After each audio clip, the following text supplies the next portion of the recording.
The wind moved first, sliding low across the dry grass of the Anatolian plain, whispering through broken shields and half-buried bones like a warning spoken too late. The sky hung heavy and colorless, a slab of iron pressing down on the world. Arman tightened his grip around his spear shaft until his knuckles turned white. His hands were shaking, not from cold, but from the sound crawling toward them from beyond the hills. Thump, thump, thump. An army was coming. Behind him, men muttered prayers of forgotten gods, lips trembling, fingers clutching charms carved from bone and copper. Some stared at the earth as if already choosing their graves. Armor creaked softly as soldiers shifted their weight. Horses snorted, sensing blood before it was spilled. Arman swallowed and whispered, "They're closer than yesterday." Darius, crouched beside him, forced a crooked smile. Everything is closer before it kills you. A campfire cracked between them. Sparks rose, died, rose again.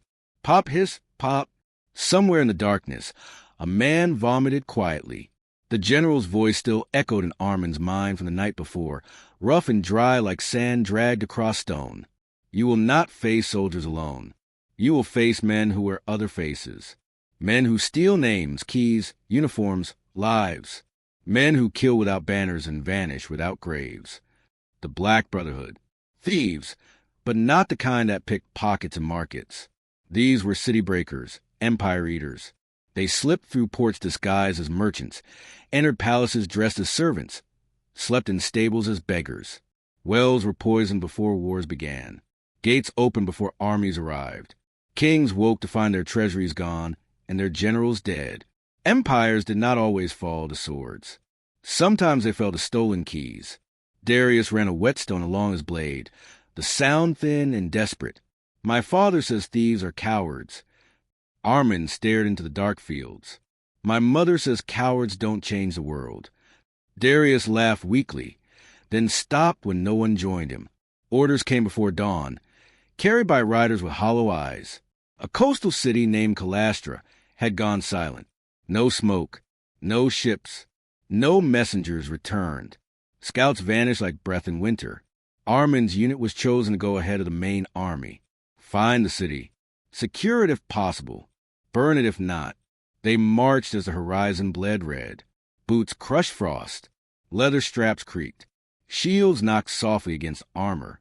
The sea appeared by noon, black and flat, stretching like cold metal to the edge of the world. Calastra stood ahead, walls intact, towers unbroken, gates wide open, no guards, no voices, only wind pushing empty banners against stone. "This is wrong," Darius whispered. Arman nodded. "This is what theft looks like on a grand scale." They entered slowly. The streets were clean, unnaturally so. No carts, no dogs, no flies. Then the smell found them. Death. Behind market stall lay a merchant, eyes open, throat cut so cleanly it looked painted. No blood pooled beneath him. It had been collected, wiped away. They found more. Soldiers stacked behind wells. Children in doorways. Priests beside shattered altars. All stripped of valuables. Rings gone. Coins gone. Even boots stolen. Then metal clicked behind them. Clack! A scream tore open the air. Ambush! Black figures dropped from rooftops like falling cloth. No war cries. No banners. Only knives flashing silver, silent and fast. A soldier beside Arman clutched his neck, red spilling through his fingers. Darius raised his shield, but blades slid beneath his ribs like it had memorized his shape. "Arman," he gasped. The world narrowed to noise and smoke. Steel rang. Men shouted. Feet hammered stone. Arman thrust blindly. His spear struck cloth, then bone. A body collapsed. A mask slipped from the dead thief's face. He was a boy, 16, maybe younger. Another shadow leapt. Arman rolled. Steel sliced air where his skull had been. Then a horn sounded from the harbor, long and deep, wrong in a city already dead. Ships emerged from fog. Merchant vessels. Stolen ones. Their decks were black with archers. Flaming arrows rose like a burning flock. Fwoosh! Roofs caught fire. Markets ignited. Smoke climbed into the sky, thick and bitter. The thieves did not retreat. They burned records, homes, temples, anything that proved Calastra had ever lived. History itself was being robbed. Arman dragged Darius into an alley as fire painted the walls orange. Blood soaked his friend's armor. "Stay awake," Arman whispered. Darius smiled weakly. "Did we win?" Arman looked at the burning city, at shadows slipping away into smoke, carrying gold, maps, secrets, lives. "No." Darius exhaled once, and did not inhale again. For a moment, even the fire sounded distant. Arman stood slowly. Ash clung to his face like gray snow. He lifted his spear, hands no longer shaking. "I will learn your ways," he whispered to the empty air. "I will walk your shadows, and I will steal you from history." Above him, Calastra screamed as it disappeared, and the war between soldiers and thieves truly began. Smoke ruled the sky for 3 days. From the hills above Calastra, Arman watched the city collapse into black skeletons of stone and fire. The army arrived too late to save it, only in time to bury the dead and count how much had been stolen from a world. Charred bodies were pulled from wells. Names were written on scraps of cloth and tied to spears because there was no paper left. Even the libraries had burned. At night, the soldiers spoke in whispers, as if the thieves could hear thoughts. "They don't fight wars," one man said. "They erase them." Arman said nothing. He sharpened his spear until his hands bled, then wrapped the cuts with cloth taken from the uniform of a dead friend. Darius was buried with no boots, no ring, no blade, only a number scratched into wood. 3 days later, orders came again. The Black Brotherhood had been seen moving east toward the mountain passes, guiding a rival empire's forces through hidden routes. If they reached the high valleys, they could cut supply lines, starve entire legions without a single battle. Arman volunteered for the forward unit. When the captain looked at him, eyes hollow, Arman said only, "They took my brother." It was a lie, but it felt true. They marched through broken valleys where vultures followed like silent banners. At night, scouts reported movement that vanished when approached. Fires appeared in distant hills, then died before soldiers reached them. Wells were found filled with salt. Food convoys vanished between milestones. The enemy remained invisible. One evening, as rain began to fall like needles, a messenger stumbled into camp, face gray. "They're ahead of us," he gasped. "In the ravine of Taurek.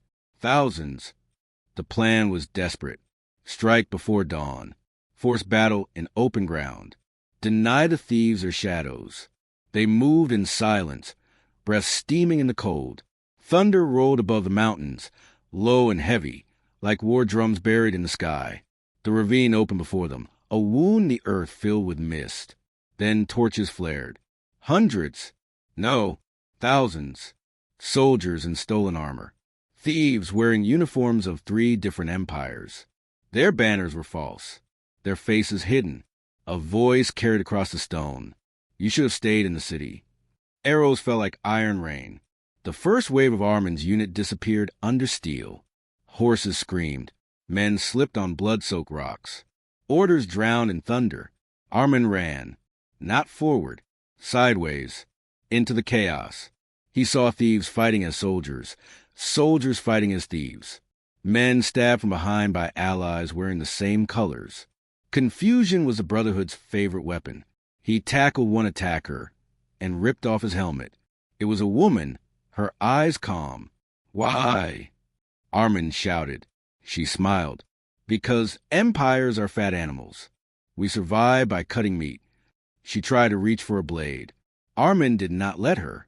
By midday, the ravine was a river of red mud. The Brotherhood withdrew first, melting into tunnels carved into the rock, leaving behind burned wagons and poisoned food stores. The army held the ground. Victory, they called it. But victory without supplies tasted like sand.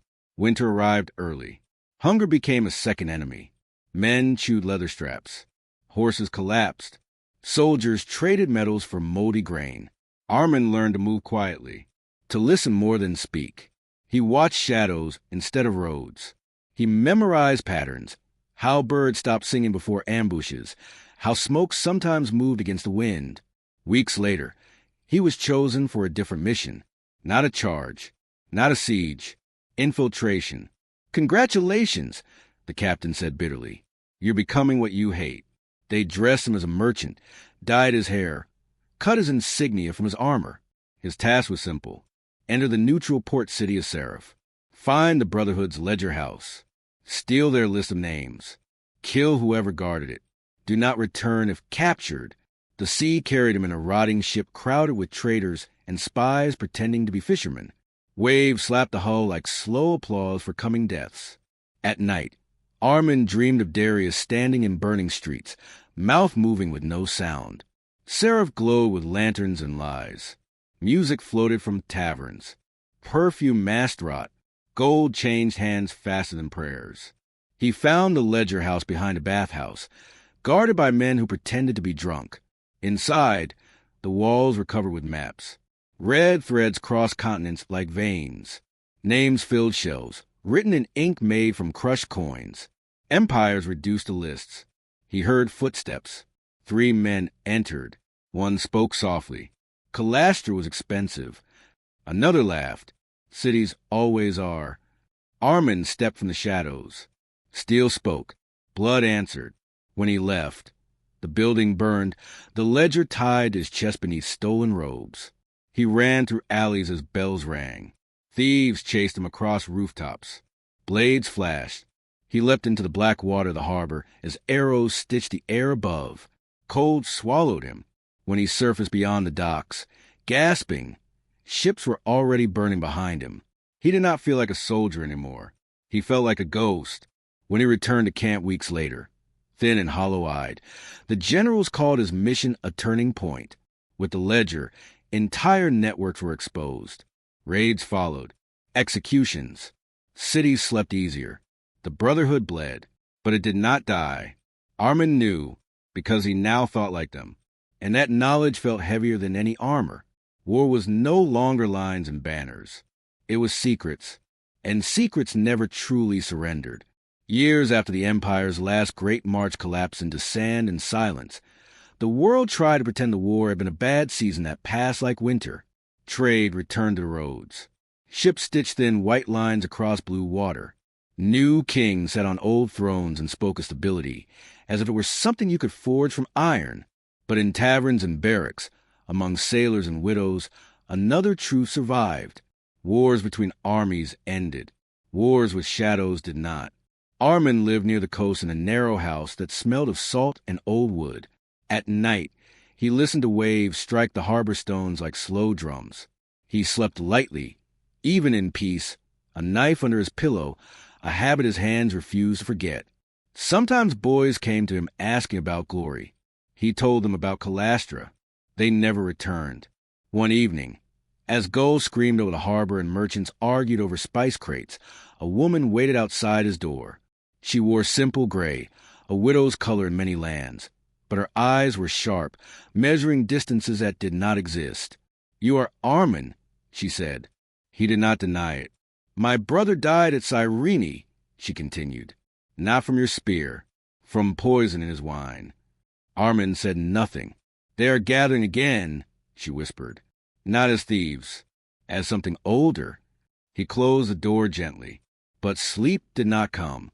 Within months, rumors bled across borders like ink and water. Caravans vanished without robbery. Cities changed rulers without siege. Armies marched and found their enemies already dead. No declarations, no banners, only transitions. A new name traveled quietly from port to port. The Veiled Ledger. Not an army, not a guild, a system. Thieves who no longer stole gold, but governments. They replaced kings by replacing documents. They conquered not land, but memory. Treaties altered, birth records changed, bloodlines edited, history rewritten with invisible knives. Arman tried to ignore it. Then a boy arrived at his door, limping, blood drying on his sleeve. "They killed my father," the boy said. "He kept records for the southern ports." Arman closed the door, picked up a spear, and walked back into war. He followed whispers across cities built on older graves. In Tyros, he saw a governor executed for crimes he had not committed, proven by documents no one remembered writing. In Rhodes, he watched a fleet change allegiance overnight because its orders had been altered months before they were given. The veiled ledger did not fight soldiers. They fought time.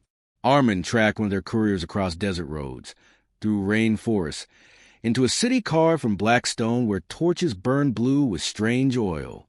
There, in a chamber beneath the temple, he found shelves of skin-bound books, names, dates, deaths that had not yet happened, wars scheduled like harvests. A woman waited among them. She removed her hood. It was the widow from the harbor. "You taught us too well," she said calmly. "You learn from murderers," Arman replied. "And you learn from us," she answered. "Empires still stand because we allow them to. Chaos is expensive." She offered him a place, to become an editor of nations, to choose which cities lived, which wars happened, which children were born into peace. He thought of Darius, of Calastra, of boys sharpening blades in secret. He drove his spear through the shelves instead. Ink flowed like blood. Pages burned. Names vanished. The woman escaped through tunnels that remembered her footsteps. The world did not collapse, but it shook. Governments panicked as records dissolved into ash. Alliances unraveled. Old borders returned like ghosts. And in that confusion, new wars ignited. Smaller, messier, human. Arman disappeared after that. Some said he died crossing mountains. Others said he became a shadow himself. But sometimes, in cities about to fall quietly, records vanish overnight, and soldiers wake to find their orders blank. And a rumor moves through taverns like a half-remembered song. That one thief remained loyal to soldiers, and one soldier learned to steal wars before they began. History never writes his name, because someone keeps stealing the ink. The world did not notice Arman's disappearance at first. Men like him rarely became statues or songs. They faded into roads, into dust, into forgotten corners between empires where maps lost their courage. Yet the damage he had done to the veiled ledger spread like a delayed wound. Kingdoms found their archives rotting with false ink. Royal bloodlines could no longer prove themselves pure. Courts argued over treaties that existed in one city and were ashes in another. Power, once written in stone, began to float. Into that uncertainty stepped new thieves. They were not born in alleys or trained in taverns. They came from schools, monasteries, counting houses, and libraries. They learned languages instead of lockpicks, law instead of knives. Their weapons were seals, signatures, and memory. They called themselves the Quiet Order. They did not wear masks. They wore respect. Their leaders believed the Black Brotherhood had been too crude, too loud, too visible in their destruction. War, they said, should be invisible. A disagreement between ledgers. A rumor that moved faster than armies. Cities began to fall without fires. A council would meet in the morning. By nightfall, the city belonged to another flag, changed legally, peacefully, with stamped documents and exhausted officials who could not explain when they had surrendered. Arman watched from distance, moving through ports like a ghost that forgot its own name. His hair grew long and silver-threaded. His hands shook sometimes, not from fear, but from years of holding death too tightly. In a border city between three fading kingdoms, he heard the Quiet Order's name spoken aloud for the first time. "They buy wars," said a wine seller, voice low. "They purchase rebellions like spices." "They sell peace," said another, "but only to those who can afford to forget." Arman left before dawn. The Quiet Order controlled no armies, yet armies obeyed them. Controlled no cities, yet cities fed them. They wrote contracts between enemies. They arranged assassinations that looked like accidents of history. Arman hunted their traces. Identical phrases in different treaties, the same handwriting in distant ports, seals carved by the same careful hand. In the mountain city of Kadesh, he finally found proof. A ledger house, guarded by men who called themselves clerks. Inside, shelves of treaties waited like loaded weapons. Children copied them by candlelight, trained to forge futures before their voices had deepened. Arman broke in at night. Steel whispered. Clerk screamed. Ink spilled like black rivers. But the order was larger than shelves, larger than buildings. It was an idea that learned to walk. By the time Arman reached the southern seas, his name had become a rumor again, a warning told to apprentices who asked too many questions. "The spear thief is real," masters whispered. "He steals wars." They described him wrongly. Taller, crueler, immortal. He did not correct them. Age bent him slowly. His spear was replaced with shorter blade, easier to hide, easier to forget. He avoided killing when he could. Each life taken felt heavier than the last, as if the dead were stacking inside him. One winter, in a port city thick with fog, he collapsed. Fever burned his blood. Dreams drowned him. He saw Calastra burning again. Darius calling his name. The boy thief dying with surprise in his eyes. When he woke, a girl sat beside him, no older than 12. She held a book too heavy for her arms. "You're bleeding history," she said. Arman tried to speak. Nothing came. "My mother was with the Quiet Order," the girl continued softly. "They trained me to copy wars." She opened the book. It was blank. I burned the real one. Arman laughed, a broken sound. The girl's name was Lira. She had fled the Order after seeing a city star because its surrender date was written too early. Arman stayed with her through winter. He taught her to walk without sound. She taught him how to read treaties like maps of murder. They traveled together. Old soldier, young thief. They dismantled record houses, bribed clerks to forget, switched seals, delayed wars by months, sometimes years. Not to stop them, only to soften them. But the Quiet Order noticed. They sent letters first, then men, then boys. In a river city where bridges hung like spider legs, they were surrounded. Lira fought with ink knives, blades dipped in poison used to erase signatures from flesh. Arman stood beside her, bones screaming, blade steady. "Run," he told her. She shook her head. "You taught me not to." They escaped by burning the river. Oil spread. Fire followed. The water screamed. After that, Arman knew his time was closing. Legends do not retire. They are replaced. On a cliff overlooking a gray, restless sea, he gave Lira his blade. "You steal wars better than I ever did," he said. She cried quietly. "What happened to you?" "I become a footnote," he replied. He walked into the mountains. The Quiet Order never caught him. Years later, new treaties began failing in small ways. Wars started late. Armies marched wrong. Cities were spared by mistakes no one could explain. Some blamed chance. Some blamed fate. A few blamed thieves. And in the margins of forgotten books, children wrote stories about a soldier who learned to steal shadows and a girl who learned to steal the future back from paper. History did not record them, but history felt their absence like missing bones. Years folded into each other like worn maps. Borders shifted, rulers aged, flags changed colors, but the Quiet Order remained, patient as stone beneath water. They learned from every failure Arman and Lira forced upon them.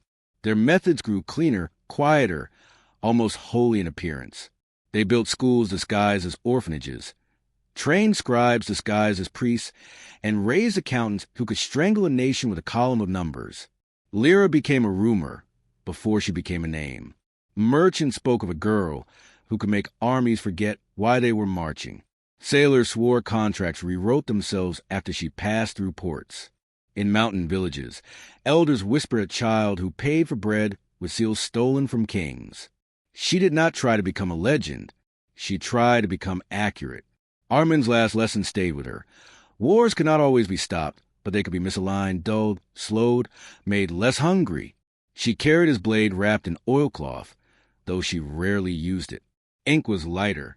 In the eastern city of Havoc, where 3 trade routes crossed like veins beneath skin, the Quiet Order prepared its greatest design. They intended to collapse 5 rival kingdoms into a single managed empire, ruled not by blood or conquest, but by paperwork so dense it could not be challenged. Lira learned of it from a dying courier. "They call it the binding," he coughed. "A war sign before it begins." She closed his eyes with fingers stained black from ink. The binding was not a battle plan. It was a schedule of disasters. Grain shortages engineered by altered shipping records, border raids funded through fake debts, assassinations timed to match legal loopholes. The wars would look natural, inevitable, necessary. She infiltrated havoc as a census clerk. Every morning, bells rang like hollow bones. Clerks flooded the streets carrying books heavier than children. The air smelled of wax and wet paper. At night, Lira slipped between record houses, reading the future written in thin, precise lines. Kingdoms falling on dates. Cities burning in margins. Children born into debt. She found the central archive beneath a marble courthouse, guarded by men who smiled too quickly and never asked names. She waited 3 weeks. On the 22nd night, she moved. Ink bombs shattered shelves. Oil ignited parchment. Treaties burned like dried leaves. Smoke filled the underground chambers, thick with the smell of history dying. She was nearly free when the quiet order closed around her. Their leader stepped forward, hands clean, voice gentle. "You learned from a soldier," he said. "That was your mistake. We learned from time." They did not chain her. They offered her a desk. "You can prevent suffering more efficiently from inside," he said. She saw Arman's face in her mind, lined with ash, tired and stubborn. She set the archive on fire again. This time, she did not escape. The world learned of her death months later, written as a footnote beneath a trade dispute. But death did not stop the damage she had done. The binding failed. Wars erupted out of sequence. Alliances collapsed before forming. Armies marched to cities that had already changed hands. The quiet order lost control. Not completely, but enough. For the first time in generations, wars became visible again. Messy, human. Soldiers saw their enemies. Cities heard horns before burning. There were lines, and banners, and surrender. Old-fashioned slaughter returned. Some called it barbaric, others called it honest. In a coastal village, an old man watched soldiers march past, their armor scratched, their eyes young and afraid. He wore a leather cord around his wrist. No one knew his name. He smiled sadly, where it found its face again. Years later, children would ask why wars no longer arrived quietly in documents. No teacher would answer clearly. Only stories remained. About thieves who once ruled the world with ink. About a soldier who refused to forget fire. About a girl who burned the future twice. And about the truth no empire liked to admit. That courage was not only found on battlefields.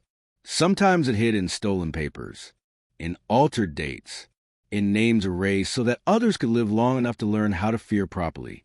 And somewhere, beneath layers of rewritten history, the cost of every quiet war waited unpaid in blood. After Lira's disappearance, the world did not grow calmer. It only grew louder.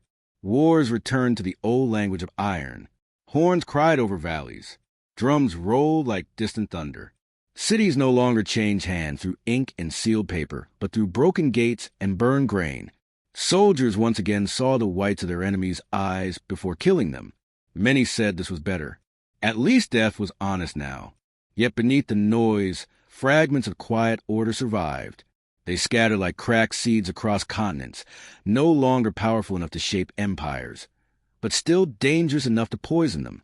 Smaller circles formed, private brokers of conflict, sellers of secrets, men and women who rented betrayals the way others rented ships. And far from all of it, in a stone hut above a narrow mountain pass, an old man lived with a spear he could no longer lift. Arman's hands shook constantly now, not the sharp trembling of fear, but the slow, stubborn shaking of time claiming its debt. He slept little. His dreams were full of burning shells and boys with knives too large for their hands. He had expected death to find him on a battlefield. Instead, it waited politely in his bones. One evening, as snow began to fall in thin white needles, a knock came at his door. 3 slow taps. He did not reach for his blade. He already knew who it would be. The girl stood thin and pale in the fading light. Her hair cut short, her eyes darker than memory. Not Lira, but close enough to break something inside him. "My name is Sera," she said. "She taught me to copy maps." Arman lowered himself onto a stool. They told me she died. They always say that when someone becomes dangerous in the right way. Sera entered and closed the door against the wind. She laid a small book on the table. Blank. She burned the binding, Sera said. But the idea survived. Men still want wars that obey numbers. Arman closed his eyes. I'm finished.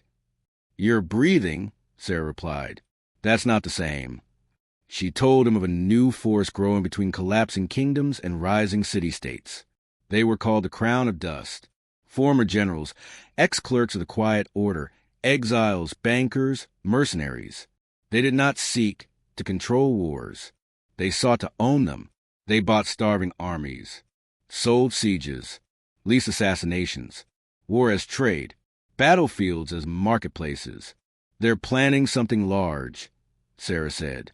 Not quiet, spectacular. Arman's voice was dry.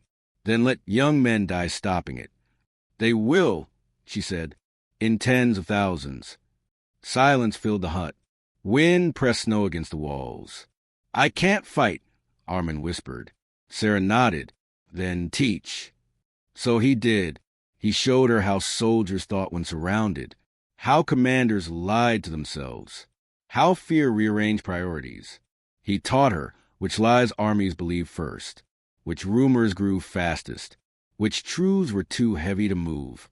They spoke of Calastra, of Lira, of cities that never learned why they burned. When spring came, Sera left with his knowledge folded inside her like a hidden blade. The Crown of Dust launched their war a year later. 2 rival kingdoms were promised victory. Both were funded. Both were armed. Both were betrayed. The battlefield stretched for miles, bodies stacked like broken tools. Cannon smoke turned day into dusk. Rivers changed direction from blood. The Crown sold ammunition to both sides, sold food to neither. Then they arrived in the aftermath, offering loans for rebuilding. Cities signed. Chains were placed politely around throats. Sera moved through their camps as a medic. She changed maps, delayed payments, redirected messengers, released prisoners at wrong moments. The war ended too early. Neither side won enough to become useful. The Crown of Dust lost its profit. They hunted her. She escaped. Barely. Arman never saw her again. But in the years that followed, something changed. Wars became unpredictable. Not quieter, not kinder, but unstable. Plans collapsed. Financiers vanished. Armies arrived too late. Treaties expired before signatures dried. Someone was interfering. Not enough to stop war. Enough to keep it clumsy. Old soldiers noticed. Young thieves, they said, shaking their heads, always leaving fingerprints. Arman died during a summer storm. No battle. No witness. Only the sound of rain on stone. In a hut no map remembered. His body was found days later by shepherds, his hand still wrapped around the leather cord from Darius's scabbard. They buried him without a name. Far away, Sera burned another ledger. And somewhere else, another child learned how to change a date by a single number and save a village without anyone knowing why. The world continued to march toward new wars. But it stumbled more often now, as if something unseen kept placing small stones in its path. Not enough to stop it, enough to remind it that even history could bleed from 1,000 tiny cuts. After Arman's death, nothing in the world paused. No bells rang for him, no banners lowered. Empires did not feel the absence of one tired soldier who had spent his life bending wars slightly out of shape, but the shadows noticed. In the years that followed, conflicts multiplied like cracks in glass. Kingdoms shattered into provinces. Provinces hardened into city-states. Armies grew smaller but crueler, trained for speed, not honor. Battles no longer lasted seasons. They burned fast and vanished, leaving skeletons where wheat should have grown. And beneath them all, the trade and war continued. The Crown of Dust did not die after its first failure. It shed names like skin. Its leaders scattered into banks, shipping guilds, weapon foundries, grain houses. They learned to profit without showing their hands. They also learned to fear pattern. Convoys delayed by hours that mattered. Generals receiving orders already obsolete. Gold shipments lost on roads that maps insisted were safe. Wars ending too early. Too awkwardly. Too unprofitably. They called the problem clerical decay. But the older members used another word. Thieves. Sera moved constantly. Ports to deserts. Deserts to mountains. Mountains to cities where towers cut clouds like knives. She never stayed long enough to be remembered, but her work accumulated quietly, like dust in lungs.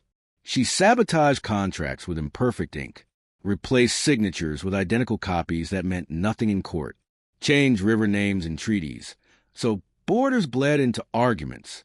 She learned to wound systems instead of people. Still, blood followed her. In the river state of Merovan, the crown funded a civil war between two brothers who shared the same face and none of the same mercy. Sera altered the shipment logs so weapons meant for the Eastern Army reached the West. The imbalance triggered a massacre. Villages burned. Children were nailed to doors as warnings written in meat. Sera stood among the bodies after, hands shaking, mouth tasting iron. She did not sleep for 3 days. The 4th night, she dreamed of Arman sitting beside a fire, saying nothing, just sharpening a blade that was no longer there. When she woke, she vomited until her ribs ached. She tried to stop. For a month, she hid in a coastal town where fishermen spoke only to waves. She told herself that wars would exist with or without her hands touching paper. Then the Crown of Dust announced a new campaign, not through messengers, through markets. Prices of grain tripled in 7 cities. Steel shipments rerouted. Mercenary contracts appeared already signed by men not yet dead. The target was a region called Veilcross, a narrow land bridge between 2 seas, rich in salt, poor in soldiers. A perfect throat to cut. The Crown planned to fund 3 rival invasions and sell reconstruction, rights to whichever banner still stood. Sera watched the preparations from within their network, posing as an accounting scribe named Elia. She memorized everything. Routes, dates, names. She sent fragments to no one. There was no central resistance, only individuals making small wounds. So she made hers larger. She altered the invasion calendar. By 1 week, then another, then 2 days. She changed pay orders, delayed ship manifests, swapped river crossings. It was enough to confuse, not enough to stop. The war came. 3 armies collided in mud and salt fields. Cannons roared like sick gods. Smoke erased the sky. Men drowned in trenches filled with pink water. Cities burned sideways in coastal winds. Sera moved among the chaos as a medic again, stitching bodies she had helped place in danger. A soldier grabbed her wrist, blood foaming in his mouth. "Did we win?" he asked. She could not answer. Veilcross survived. Barely. 1 city remained standing. The Crown lost money. They also lost patience. They traced the damage backward through transactions, altered seals, misaligned ledgers. Patterns formed. A ghost with too many fingerprints. They named her, not Sera, not Elia. They called her the Ink Widow. Bounties were placed in currencies older than nations. Assassins arrived disguised as pilgrims, scholars, cooks. She killed 2, poisoned 1, outran 3. She stopped sleeping indoors. She trusted no water not drawn by her own hands. Her hair turned gray at the edges, though she was barely 20. One winter night, in the ruins of a monastery overlooking Blackwater, she found a small package waiting beside a dead fire.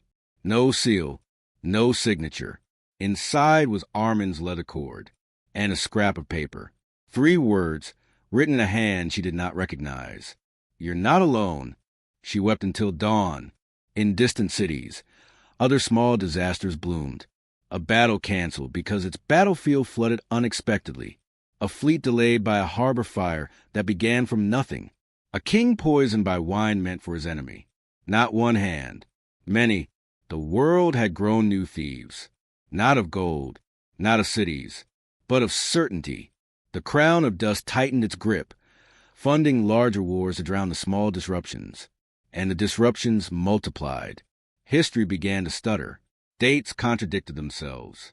Victories dissolved into footnotes. Empires learned to fear paperwork again, but not in the way they once had. Now they feared the absence of control.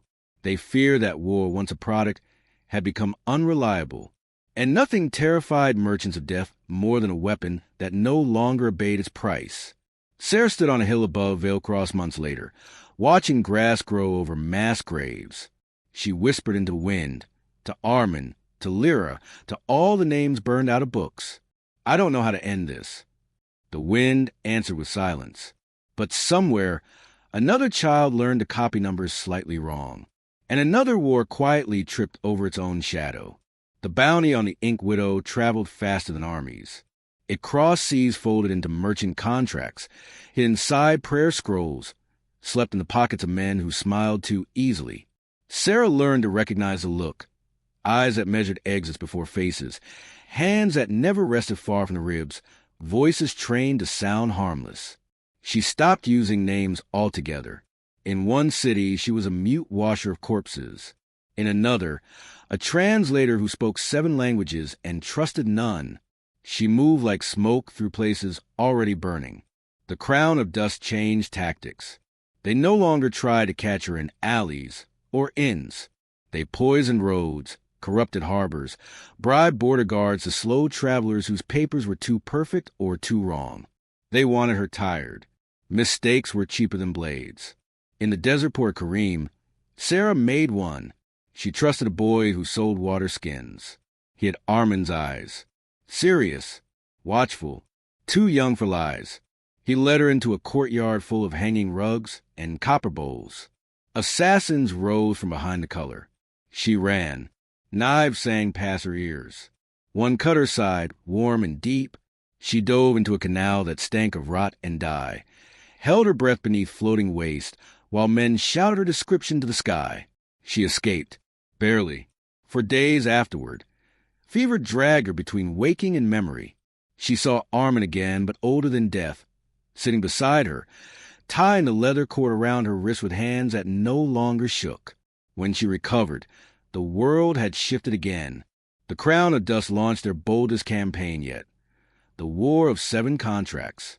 7 states, bound by forged treaties, manipulated debts, and promises of shared victory. 7 armies marching toward a single inland sea. If successful, the Crown would own the routes, the ports, the food, the future. The war would not end. It would mature. Sera studied the contract stolen from a dead courier in a rain-soaked barn. Each line was a trap, disguised as law. Each signature a wound that would not bleed until it was too late. She could not burn them all. There were too many copies, too many vaults, too many minds trained to rewrite what she destroyed. So she chose something else. She changed one sentence, in only one version, in the small estates treaty, a clause about supply routes, a single river name altered by one letter. She released that version carefully, feeding it to the right messenger, guiding it into the right hands. Then she waited. The armies marched. Drums shook valleys. Steel columns moved like slow storms. The first battle came early, brutal, loud. The second drowned fields in mud and men. By the third, the supply caravans moved. They followed the altered treaty. They marched to the wrong river, into a canyon with no water, no roads, no escape. Thousands starved in armor. Others turned back too late, hunted by enemies who still had bread. Panic spread through command tents like plague. Accusations, executions. The 7 contracts unraveled. The Crown of Dust lost fortunes. They lost credibility. They lost control. They did not forgive. Sera became more than a problem. She became a lesson. They needed to erase. They sent their best. Not killers. Archivists. Men and women who could delete identities. Rewrite births. Convince villages someone had never existed. Sera felt the world thinning around her. In a northern city, an innkeeper insisted he had never seen her, though she had slept in his attic for a month. In a port, her reflection vanished from a mirror polished too well. People forgot her name even while speaking to her. The crown was stealing her from memory. She found shelter in a monastery built into red cliffs above a salt lake. The monks wrote nothing. They memorized everything. When the archivist came, the monks rang bells made from cracked bronze. The sound bent the air. Sera ran through corridors painted with the names of forgotten wars. And ghosts. She fought 3 archivists with Arman's blade. Their blood looked like any other, but their papers, when cut, bled dates instead of red. She burned them. Still, something was gone. Her childhood face, her mother's voice, the smell of Lira's hair. The crown had stolen pieces of her past. She stood on the cliff afterward, shaking, smaller than the lake, smaller than the war she was trying to injure. "I don't know who I am anymore," she whispered. The wind answered by lifting the leather cord at her wrist, snapping it gently against bone like a pulse. Down in the valleys, the War of 7 contracts collapsed into 5 smaller wars. Then 3. Then countless private slaughters. The crown of dust fractured. Some members fled. Some were killed. Some sold each other. War lost its owners. It returned to being wild, dangerous, unstable. Sera vanished again. Not chased this time. Not hunted. She chose to disappear. In later years, soldiers would speak of strange delays that saved their lives, of orders that dissolved in rain, of maps that grew new rivers overnight, of wars that ended because no one remembered why they had started. No one connected the stories. No one wrote her name.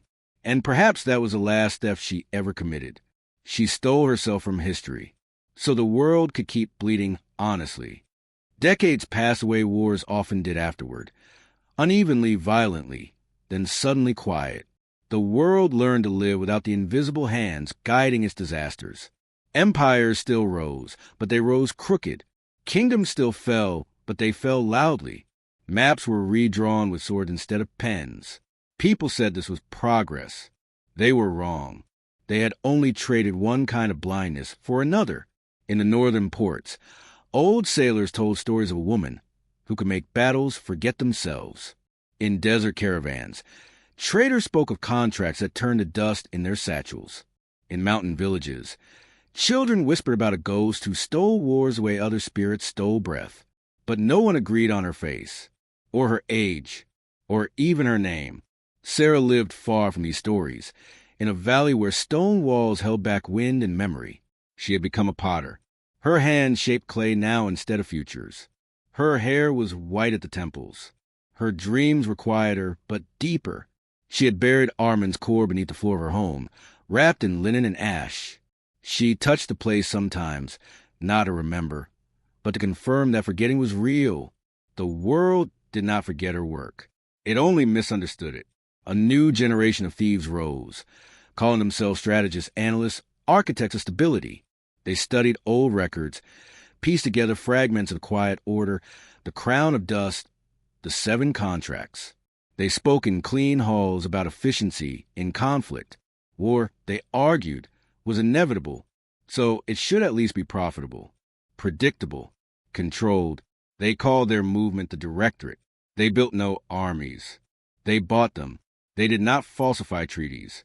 They owned the courts that interpreted them. They did not erase identities. They drowned them under debt. Their wars were not quiet. They were organized. Sera learned of them the way she learned everything now, slowly through echoes. A traveler spoke of a city taken in 3 days because its food supplier had been purchased. A refugee described soldiers paid by 5 flags who killed under none. A widow showed her a contract stamped with a symbol shaped like an open eye. The same symbol appeared again, and again, and again. It was older than the crown of dust, older than the quiet order. It had existed before Arman was born. The idea that war was not a failure of humanity, but its finest industry. Sera tried to ignore it. She was tired. Her hands ached in the cold. Her scars whispered when rain came. She had stolen enough. Then a boy arrived at her door, not with a blade, with a book. He could not have been older than 15. His clothes were too clean. His eyes were not. "They killed my mother," he said without drama. She worked in numbers. Sera closed her eyes. "I don't do that anymore." They said a woman once broke wars by changing a river's name. Silence stretched. Sera took the book. Inside were payment routes, weapon transfers, Signatures layered over signatures like scars over scars. The directorate's spine, written in careful ink. They're planning something. The boy said, not a war. What then? A pattern. She burned the book, not because she feared it, because she understood it. That night, Sera dug up Arman's cord. It crumbled in her hands. Time had stolen it. She wrapped the remains around her wrist anyway. The directorate's pattern unfolded across continents. Small wars linked into corridors. Corridors became arteries. Armies moved like currency. Cities were valued like mines. The dead became numbers that improved quarterly reports. Sera returned to roads she had sworn to forget. She found others like her. Old women who altered shipping tides. Men who erased bridge names from maps. Children who learned to misspell kings. They did not form an order. They did not swear loyalty. They recognized one another the way veterans recognize limps. Through damage. They worked separately. And together, they corrupted algorithms before they were invented. They poisoned data with human error. They changed numbers in ways no machine could predict. The directorate noticed. They adapted. Machines replaced clerks. Ledgers became codes. Wars became equations. Sera learned to read them anyway. She said goodbye to the boy who had brought her the book. He asked her name. She thought of Lira, of Arman, of all the names burned into smoke. I don't have one, she said. The directorate launched their grand design 5 years later. A global alignment of conflicts. A century of guaranteed instability. An age of perfect profit. On the night it was to begin, thousands of systems failed. Messages translated into the wrong languages. Coordinates shifted. Bank accounts multiplied themselves into uselessness. Orders contradicted their own signatures. Armies marched into friendly cities. Fleets shelled empty water. The pattern shattered. Not cleanly, not heroically, but irreversibly. The directorate did not fall. They adapted again. But the future they had calculated was gone. Stolen. History would not record who did it. Only that the 21st war, that unnamed century, never became the first 100. Sera disappeared for the final time in a city whose name changed twice afterward. No grave was found. No document marked her end. Some said she drowned. Some said she walked into a desert and became dust. Some said she became a myth too small to be useful. But wars after her were always slightly wrong, just enough to fail their owners. And in the long, broken story of thieves and soldiers, of ink and blood, of silence and fire, that was the closest the world ever came to peace. Not victory, not justice, just a future imperfect enough to remain human. By the time the world had adjusted to Sera's disappearance, the directorate had become a force both invisible and omnipresent. Governments signed treaties they believed were theirs. Armies followed orders that seemed precise. Borders shifted with the efficiency of a machine. Only the faintest echo of Sera's interference remained. Delays too small to notice. Mistakes too human to predict. Cities still burned. Armies still died. The cost of war remained high.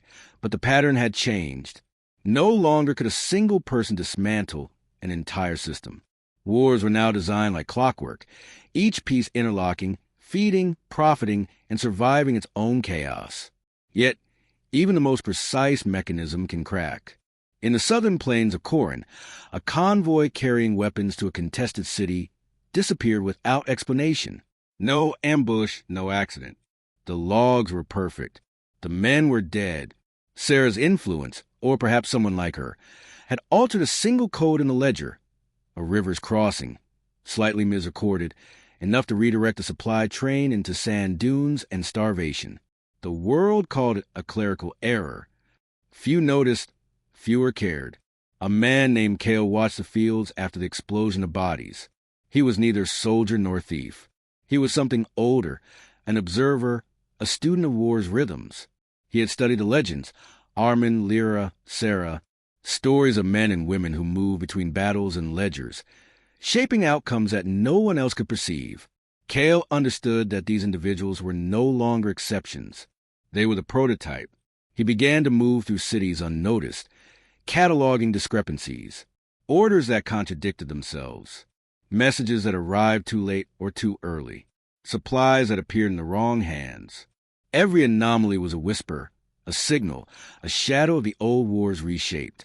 Meanwhile, the directorate noticed subtle failures they could not explain. One minister received a payment he had never authorized. One fleet missed a harbor entirely. One border town defended itself despite receiving no orders. Their systems were precise, yet imperfect, and imperfection could not be ignored. Kale found the source of the latest anomaly in a village where children painted murals of ships, rivers, and soldiers that never existed. One girl, no older than 13, drew lines across maps that no one had taught her. She traced invisible currents, noting when armies would arrive late, where leaders would hesitate, where plans would collapse. "You have to stop drawing," Kale said gently. She looked at him, her eyes wide. "I can't. They keep marching anyway." Kale realized what she meant. Even now, decades after Sera vanished, someone or something was still correcting the world, sabotaging conflicts, interfering in ways that could not be monetized, codified, or predicted. The legacy of the Ink Widow had become larger than her body, larger than any ledger, larger than any single war. The directorate sent envoys to investigate the disturbances. Analysts, spies, and enforcers descended on the village like crows. They checked every ledger, questioned every witness, verified every signature. Everything appeared correct. Yet by the end of the week, shipments were delayed, communications scrambled, and a skirmish erupted where none was scheduled. Frustration mounted. "They are ghosts," one senior official said, "or children of ghosts." Kale stayed hidden, watching. He understood that the directorate had underestimated something fundamental: the human element. Systems could be designed, wars could be predicted, armies could be aligned, but no ledger could account for instinct, memory, or subtle defiance. The girl smiled at him once, pointing to her mural. "They will always try to buy war, but someone has to make it messy." Kale nodded. He realized that the cycle of thieves and soldiers had entered a new phase. The great wars no longer belonged to generals or kings, nor to single legendary thieves. They now belonged to the shadows between them.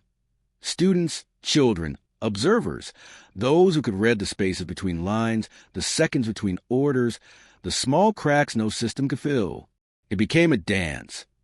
The directorate building empires through order, children and ghostly heirs of Sera disrupting them with chaos.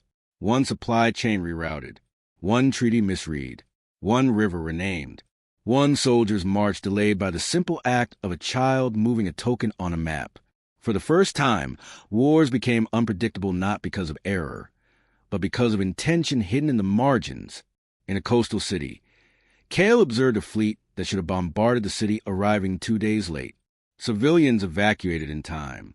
Soldiers, frustrated, abandoned their orders. Supplies rotted in warehouses. Battles collapsed into confusion. Histories would write it as incompetence. No one would credit the unseen hand. And that was the point. The wars were no longer clean, no longer profitable, no longer entirely winnable. And yet life persisted. Cities survived. Farmers planted grain. Children grew up. The legacy of Arman, Lira, Sera, and all would follow became not a story of destruction, but a buffer, a reminder that even when systems of power attempted perfection, human agency remained. Kale left the coastal city before dawn. He carried a small notebook, detailing patterns too subtle for others to see. He wrote of failures, delays, whispers in ports, rumors in taverns. Each entry was a cautionary note, a map for those who might follow in Sera's footsteps. Somewhere, another child copied a ledger incorrectly on purpose. Somewhere else, a soldier paused before following orders, hesitating just long enough to avoid disaster.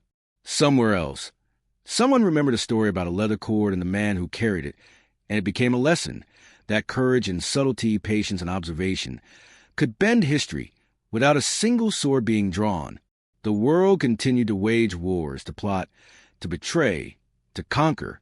But each conflict now carried a trace of the past, a legacy of ghosts who had stolen more than gold, who had stolen certainty itself.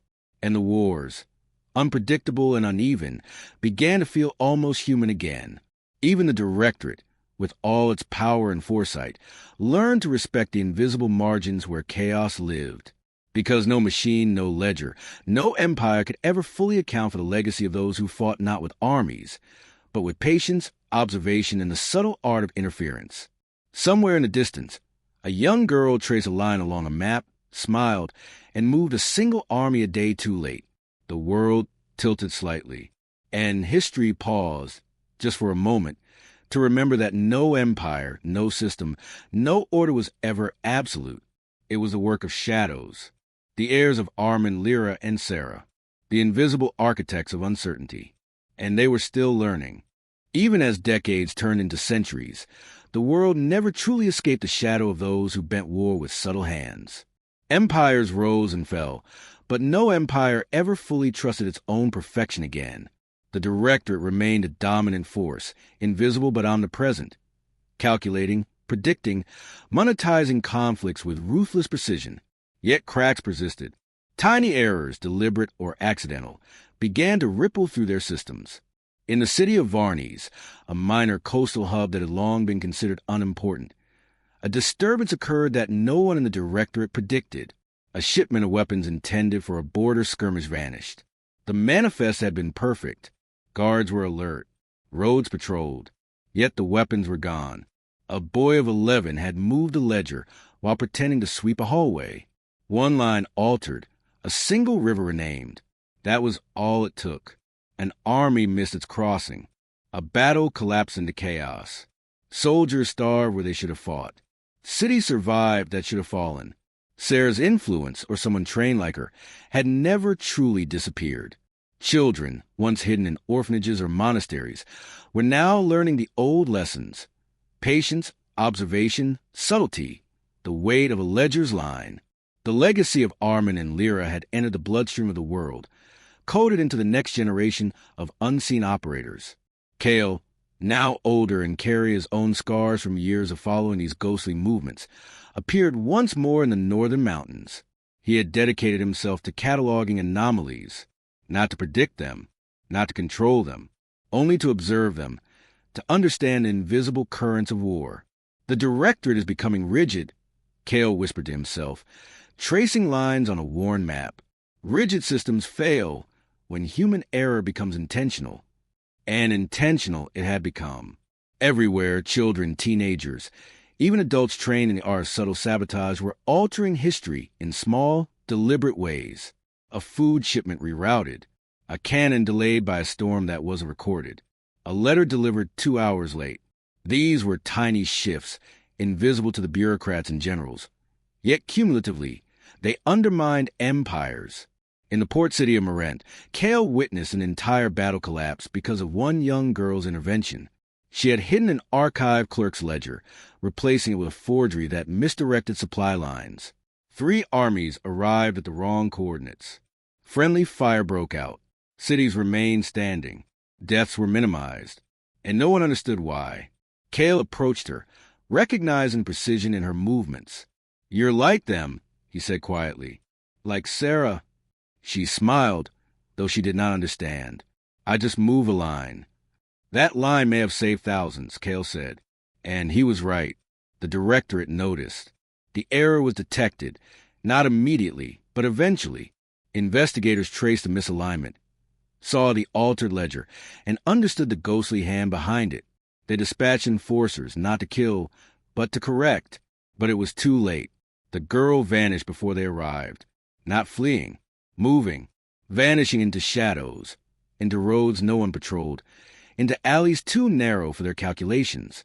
Kale followed her from a distance, watching as she became part of the pattern itself. Each intervention she made was methodical yet unseen, precise yet invisible. She did not want to be a legend. She wanted to be a problem, an invisible hand that reminded the world of unpredictability. It was the same method Sera had used, the same principle Arman had taught, the same philosophy that Lira had perfected. Control could be challenged not by armies, but by understanding systems, by bending them with subtlety, by introducing small, intentional errors. Across continents, similar disruptions began to appear. A fleet misdirected in the Eastern Sea. A treaty rendered void because one clerk signed under the wrong symbol. A city spared because a river's course had been misrecorded. Every disruption was minor on its own, insignificant to most. Yet cumulatively, they altered history's trajectory. Wars lost their precision. Armies moved like living chess pieces instead of machines. The world became messier, more human. The directorate adapted. Their algorithms improved. Their enforcers became faster, more ruthless. They predicted anomalies and tried to preempt them. But each prediction was already a step behind. Because the lesson Sera had taught, the patience, observation, subtle sabotage, could not be codified fully. Human instinct, intuition, and creativity could not be replaced with numbers, rules, or procedures. Kale understood this as he watched the girl disappear into night, the stars above her blinking like the eyes of the old world. The wars would continue. Battles would rage. Cities would burn and rebuild. But history, for the first time in centuries, was no longer entirely predictable. Someone, somewhere, would always find a way to bend it. And so the cycle continued. Ghosts of the past, Arman, Lira, Sera, echoed in the next generation. Their methods became lessons. Their stories, myths whisper among those who noticed cracks. The world still fought wars, still counted losses, still mapped victories. Yet within the margins, the invisible hands of the heirs shaped outcomes, reminding empires that no system could ever be perfect, no ledger entirely trustworthy, no victory absolute. In quiet corners, behind closed doors, Kale wrote down what he had seen, not for instruction, not for glory, only to preserve a record of shadows, of invisible resistance, of the subtle, persistent truth. Human agency, patient, clever, relentless, remained the most dangerous force in the world, because in the spaces between battles, between orders, between lines of ink, history was never fully written, and the heirs of the thieves, soldiers, and ghosts remained, watching, waiting, moving the pieces no one else could see. No one knew their names. No ledger recorded their deeds, and that was exactly how they wanted it. But Kale knew, and he understood the final lesson. Wars could never be fully owned. They could never be fully controlled. They could only be bent, delayed, softened, complicated. And through that subtle interference, countless lives were spared, and history, messy, unpredictable, human, persisted. The years continued, and the world's wars grew larger, louder, and more complex, yet strangely less predictable. No one could trace the failures back to Sera or her successors, nor could anyone entirely anticipate the patterns they introduced. Armies marched, yet the battlefields themselves sometimes betrayed the general's intentions. Supplies disappeared. Orders contradicted themselves. Cities endured sieges that should have destroyed them. Kale, now old and grayer than the winter skies, observed these phenomena silently, moving through cities and ports like a shadow himself. His role had changed. No longer was he a direct participant. He was a chronicler of subtle disruptions, a student of the invisible war waged in margins, in ledgers, in whispers. In the southern highlands, he witnessed a disruption unlike any before. Two armies, poised to engage, suddenly faced empty supply lines. Horses starved. Artillery lacked powder. Generals received false reports of enemy movements. Entire battle plans collapsed into confusion. Kale followed the trail and discovered a young man, no older than 16, scribbling in a ledger in a ruined watchtower. He was rearranging troop movements, altering supply logs, creating tiny errors that would cascade into catastrophe. "You're too young to be doing this," Kale said softly, careful not to startle him. The boy looked up, eyes wide, calm. "I've been learning. It's the only way to keep them from owning wars." Kale nodded, feeling a mix of pride and dread. He had seen this before. The legacy of Arman, Lira, Sera, and the Ink Widow had become a living principle, passed to those who understood the subtlety of interference. "The director will come," Kale warned. "They'll try to stop you."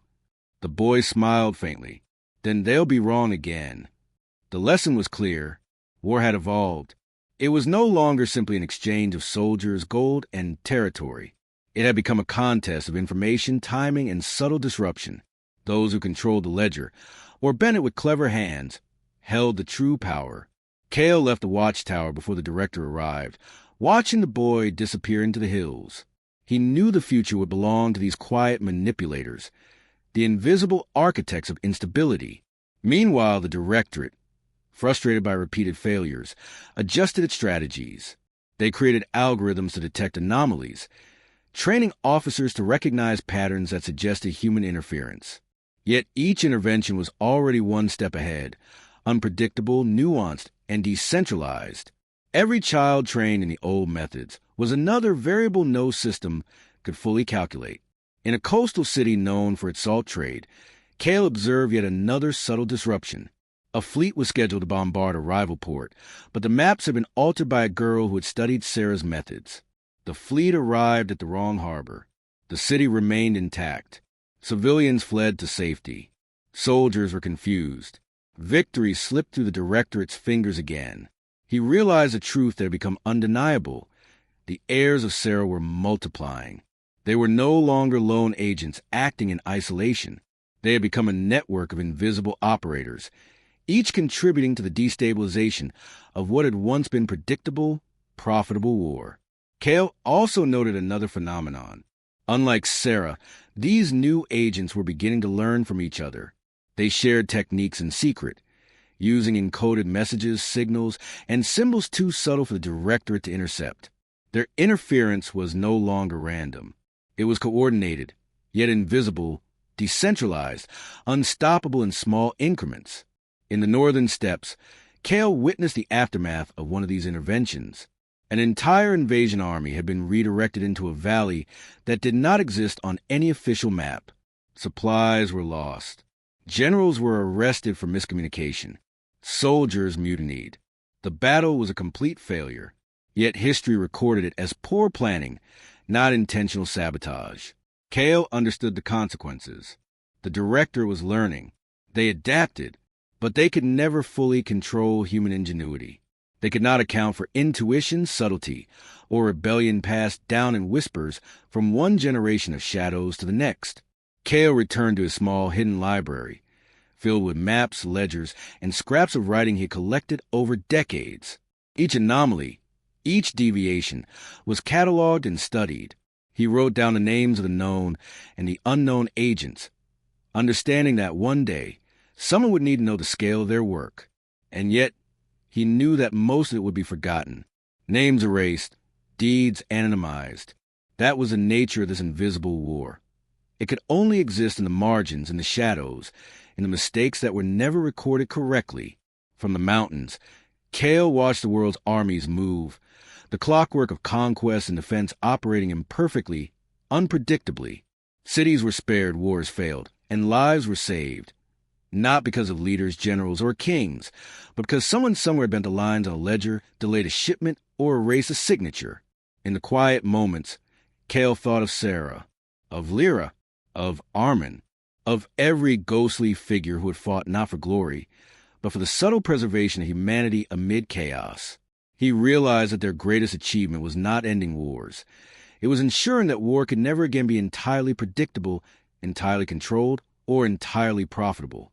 And so, in the shadows of history, the heirs continued. Children who would grow into adults, learning the techniques of subtle sabotage, patience, and observation.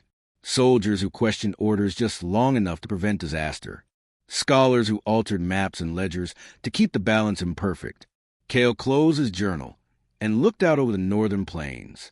Somewhere in a village, a young boy was redrawing river lines on a map. Somewhere else, a girl was mislabeling supply depots. Somewhere else, an invisible hand was bending the future, just enough to make sure humanity survived within its own chaos. The world continued to wage wars, build empires, and rewrite borders. But history, for the first time, was not entirely dictated by power, gold, or numbers. It had become something human again, fragile, unpredictable, alive. And in that fragile space, Cale understood the truth he had followed for decades. The invisible war, the subtle interference that no one could trace, was the most enduring form of resistance. It was a legacy of thieves, soldiers, and ghosts, and it was far from over. The world had grown accustomed to instability. Governments attempted to assert control. Generals drafted meticulous plans, and the Directorate expanded its reach, confident that systems of order could contain human unpredictability. Yet the invisible hands of subtle sabotage continued their work, persistent as water-wearing stone. In the city of Elmar, a military parade was disrupted by an event so small that few noticed. A clerk had misfiled a shipment of gunpowder, delaying the army ceremonial exercises. The mistake was corrected within hours, yet it had consequences. Orders were miscommunicated. Soldiers arrived at wrong positions. Public perception shifted, subtly questioning the competence of leaders. Cale observed from shadows. He was no longer young, but age had sharpened his insight rather than dulled it. He watched patterns unfold in the smallest deviations. A river misnamed in a map, a shipment arriving 2 days late, a message delivered to the wrong officer. Each error seemed insignificant, yet each was a thread in a tapestry of chaos carefully woven by invisible hands. He realized that the heirs of Sera were no longer isolated anomalies. They had become a network, decentralized or coordinated, passing lessons and techniques through subtle means. Letters hidden in books, encoded songs, marks left on walls that only other children could interpret. They did not seek fame or recognition. They sought influence, the quiet, precise influence that could bend the tide of battles and save lives without anyone knowing who had intervened. In the northern steppes, a minor conflict erupted that should have escalated into a large-scale war. 2 neighboring city-states had long-standing disputes over grazing rights. Supplies were misdirected, orders contradicted, and reinforcements arrived too late. Entire armies retreated, confusion ruling over violence. Historians would later write of poor logistics as the cause, but Cale knew better. The intervention had been deliberate. The heirs had acted again, unseen. Meanwhile, the directorate attempted to adapt. Algorithms analyzed every shipment, every order, every signature. Predictive models ran continuously, simulating potential disruptions and preempting them. Yet the interventions continued. No algorithm could fully anticipate intuition, creativity, and human cunning, the qualities inherited from Sera, Arman, and Lira. In a coastal port, Cale met another heir, a young woman who had once disguised herself as a trader to alter shipping manifests. She had studied old methods, learned from whispers, and now operated independently. She explained her philosophy. Wars will always exist. Soldiers will always march. Armies will always fight. But we can make the world messy enough to save lives, to prevent total domination, to ensure that power is never absolute. Cale nodded. He understood the weight of that responsibility. The network of heirs did not seek glory. They did not seek to rule. They sought to preserve humanity's agency, ensuring that no system, no empire, and no individual could dictate the full course of history. The directorate, frustrated by repeated failures, escalated its efforts. They attempted to control the agents by manipulating resources, intercepting communications, and creating false incentives. But each action was anticipated in some form, each trap subverted, each plan altered before it could succeed. In the Highlands, Cale observed a battle that should have decimated a city. Supplies never arrived. Reinforcements got lost in routes that no one officially recorded. Soldiers mutinied when they realized the plan was impossible. The directorate blamed incompetence, yet Cale knew the truth. Someone had intervened, subtly, deliberately, ensuring the city's survival. He realized the network was growing stronger, more resilient. Mistakes were no longer isolated. They were coordinated. The heirs had learned from centuries of observation, study, and experience. They understood systems, people, and patterns, and used that knowledge to prevent absolute destruction without leaving evidence of their presence. Across continents, wars continued to rage, yet they were less predictable, less controlled, less lethal than they could have been. Cities survived sieges, armies retreated at crucial moments, and civilians found unexpected reprieves. The heirs did not seek recognition, but their work reshaped history in ways no one could trace. Cale returned to his hidden library, filled with maps, ledgers, and chronicles of interventions. Each record documented anomalies, subtle acts, and preserved lessons for future generations. He understood that history would never fully acknowledge the invisible agents, yet their influence was undeniable. In the desert of the South, another young heir altered a series of supply lines. Armies found their ammunition delayed. fortifications undermined, and leaders frustrated. Battles that should have been decisive ended in stalemates. Historians would later attribute these failures to chance, but Kale knew the truth. The heirs were acting quietly, systematically, preserving human agency in the face of power. The world had grown accustomed to instability, but it had not grown immune to it. Every empire, every army, every system still believed it could control the chaos. Yet the invisible network of heirs proved that unpredictability could be preserved subtly, deliberately, indefinitely. Kale, observing the results, realized the ultimate lesson. Wars would never be fully owned. Conflicts could not be perfectly predicted, nor could they be entirely controlled. Power was always incomplete, fragile, and subject to the subtle influence of those who understood the value of imperfection. The heirs continued their work, scattered across continents, invisible, patient, and precise. They did not seek recognition, yet history, messy, unpredictable, human, was shaped by their hands. And Kale, the last chronicler of the original Shadows, finally understood that the cycle was no longer about individual intervention. It was about sustaining philosophy, that even amidst organized chaos, human agency, patience, intuition, subtlety could remain a decisive force. The world continued to wage wars, draw maps, sign treaties, and write histories. Yet in the margins, in the unseen deviations, the heirs of Sera ensured that history remained human, unpredictable, flawed, alive, and resistant to absolute control. Kale smiled, knowing that the invisible architects of instability would continue, indefinitely, quietly safeguarding the fragile balance between order and chaos. And in that balance, humanity endured. The world had grown accustomed to the invisible currents that moved beneath wars, shaping them without recognition. Armies still marched, generals still commanded, and the directorate still calculated with precision, yet subtle chaos persisted. History no longer followed a predictable path, and that unpredictability had become the true inheritance of Sera, Arman, and Lira. Kale traveled to the coastal city of Theros, now a hub of military activity. The directorate had concentrated a fleet there, planning an assault on inland territories. Ships bristled with cannons, soldiers trained for weeks, and maps were studied with obsession. Yet the air was pregnant with uncertainty, the unseen fingers of the heirs already at work. In the docks, a young girl moved among the warehouses unnoticed. She carried nothing but a ledger and a small bundle of notes. With deliberate care, she altered shipping manifests, switched labels, and erased coordinates. One line changed. A river name is written. The destination of a supply ship redirected. The disruption was almost invisible, imperceptible to anyone who lacked the knowledge to notice. Kale observed from a rooftop. "The work continues," he murmured, watching the subtle chaos unfold. The fleet departed as scheduled, but when it reached the designated coordinates, confusion erupted. Ships ran aground. Supplies were missing, and artillery could not fire without powder. Soldiers looked to their officers for guidance, only to find orders contradictory and impossible to follow. Panic spread quietly, efficiently, invisibly. In the command tent, directorate officials argued. How could this happen? One demanded. The manifests were correct. The maps precise. Nothing should have failed. Kale smiled.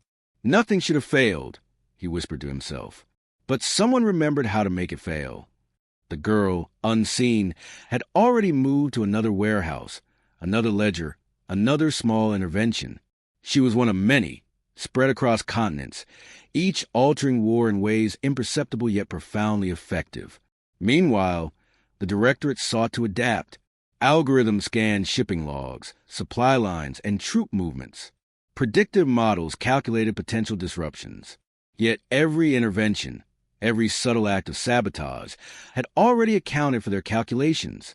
No system could fully anticipate the intuition, creativity, and subtlety of these heirs. In the Northern Highlands, Kale encountered a young boy manipulating maps in a monastery. He traced river courses incorrectly, changed supply depots' designations, and misdirected messenger routes. Each minor alteration created ripples across battlefields thousands of miles away.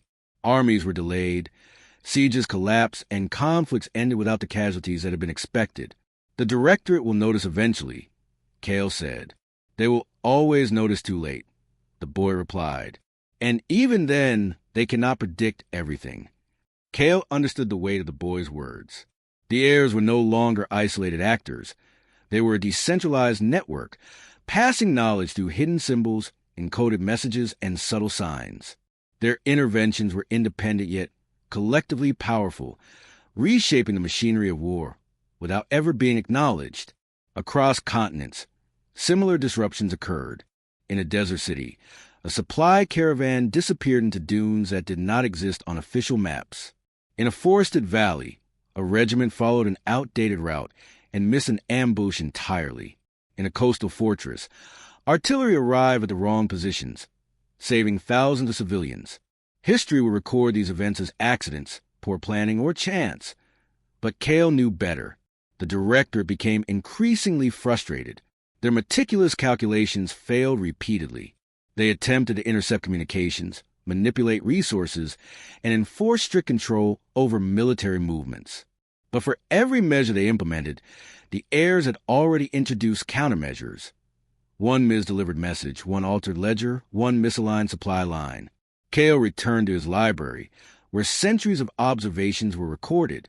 Each anomaly, each subtle intervention, was cataloged and studied. Names were unrecorded, identities erased, yet the patterns persisted. The heirs ensured that war remained unpredictable, that power remained incomplete, that history retained the faint pulse of human agency.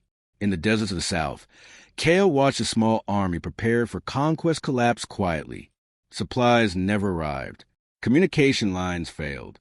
Soldiers retreated, confused but unharmed. The outcome had been subtly manipulated by another heir, unseen, ensuring that the machinery of war could not claim total control. Kale reflected on the scope of what was happening. Sera's lessons had evolved from individual acts into a philosophy, a decentralized method, a living network of human ingenuity. Wars would continue, battles would rage, and empires would rise and fall. But the subtle resistance embedded in the margins ensured that no system, no empire, no human could dictate history completely. Across the world, the heirs continued their work. They altered maps, misdirected messages, delayed reinforcements, and subtly reshaped battles. They did not seek recognition, glory, or power. Their goal was simple: preserve the human element within the machinery of war. Kale understood this better than anyone. He had seen the consequences of unchecked systems, the destruction wrought by absolute control. He had observed how subtle interventions could save thousands of lives, prevent unnecessary massacres, and preserve unpredictability. The world continued to wage wars, to draw borders, to write histories. Yet within those histories, the margins contained the invisible work of the heirs.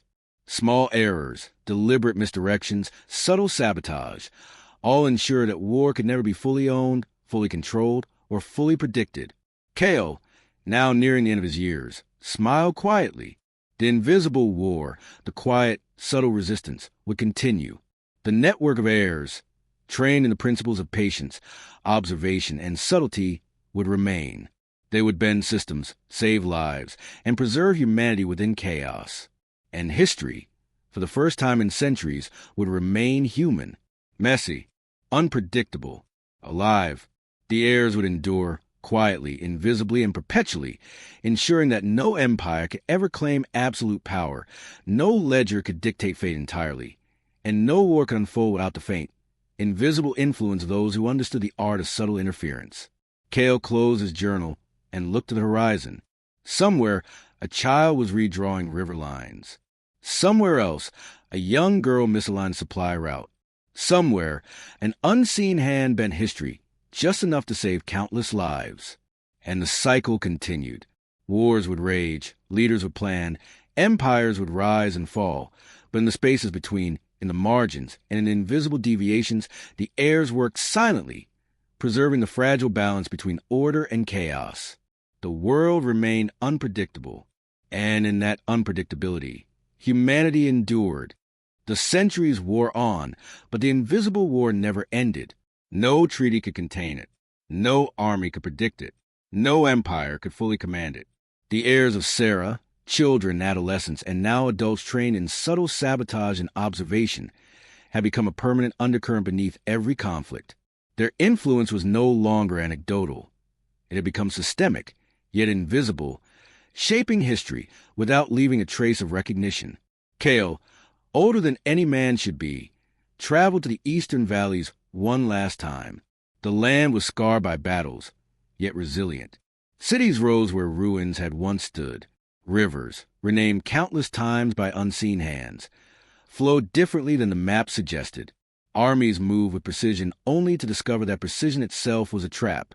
And Kale observed it all with the calm patience of one who understood that the true power lay not in conquest, but in subtle disruption. In a remote village, he encountered a boy no older than 12, copying an old ledger with careful attention. Lines were deliberately altered, one river name changed, one road misrepresented, one supply depot misidentified. Kale recognized the lineage of training immediately. "You understand why this is important?" he asked. The boy looked up, eyes steady. "Yes, wars are never just about soldiers. They're about mistakes. And someone has to control them." Kale nodded. "And you will, like they did before you. But remember, subtlety is more powerful than force. A single line in a ledger can save more lives than 1,000 swords." The boy returned to his work, unafraid, precise, deliberate. Kale felt a profound satisfaction. The network of heirs, Sera's legacy, was secure, growing, multiplying across generations. Meanwhile, the Directorate, vast and calculating, continued to attempt dominance. Their fleets moved with efficiency, their armies struck with precision, and their algorithms predicted nearly every known variable. Yet time and again, subtle interventions thwarted them. Supplies disappeared into misrecorded coordinates. Messages arrived too late. Soldiers arrived at the wrong time or place. Battles collapsed without clear explanation. The Directorate grew frustrated, but their system could not account for creativity, intuition, or deliberate imperfection, the gifts passed down from Sera. In the northern steppes, Kale observed a conflict that should have resulted in the conquest of an entire city-state. Supplies were misrouted. Communication lines were intentionally crossed. A river that should have been fordable was rendered impassable by a misdrawn map. Soldiers arrived late or in the wrong formation. Generals shouted. Orders were ignored, and the siege collapsed into confusion. Yet no one could determine why. It was, on paper, failure. In reality, it was careful, deliberate preservation orchestrated by the invisible hands of the heirs. Across continents, the pattern repeated. Armies intended to dominate were diverted. Civilians were spared and countless lives were saved. The work was quiet, unrecognized, and unrecorded, yet its impact was monumental. Kale knew that the world had changed irreversibly. Wars could never again be fully predictable. Conflicts could never be fully controlled. Power could never be absolute. Human agency, patience, intuition, subtlety had become a decisive force once more. The invisible architect of instability had ensured that the machinery of war, no matter how precise, would always be imperfect. In a coastal city, a young girl subtly altered a series of shipping manifests, misdirecting fleets by a single day. Battles collapsed quietly. Supplies rotted unnoticed. Soldiers questioned orders they should have followed blindly. Civilian populations fled to safety. On paper, all appeared as mismanagement. In truth, life had been preserved. Kale walked through the city as the heirs disappeared into alleys, shadows, and hidden paths. Their work was never meant to be seen. Recognition would undo the subtlety, the balance, the effectiveness. They were ghosts, inheriting the legacy of those who had come before, Arman, Lira, Sera. The final lesson was clear. Wars could never be owned. Battles could never be fully mastered. History could never be written without the invisible margin, the quiet intervention that reminded the world of human agency. The heirs ensured that even in chaos, there remained pockets of humanity, spaces where lives would be saved and systems would be bent, if only subtly toward mercy. Kale returned to his hidden sanctuary, surrounded by ledgers, maps, and chronicles of subtle disruptions spanning decades. Every record detailed minor acts that cumulatively altered the course of wars. Names were erased, deeds anonymized, yet their effects endured. The network of heirs was now global, permanent, and capable of intervening wherever history demanded subtle correction. He thought of Sera, Arman, and Lira. Their work had not ended. It had evolved.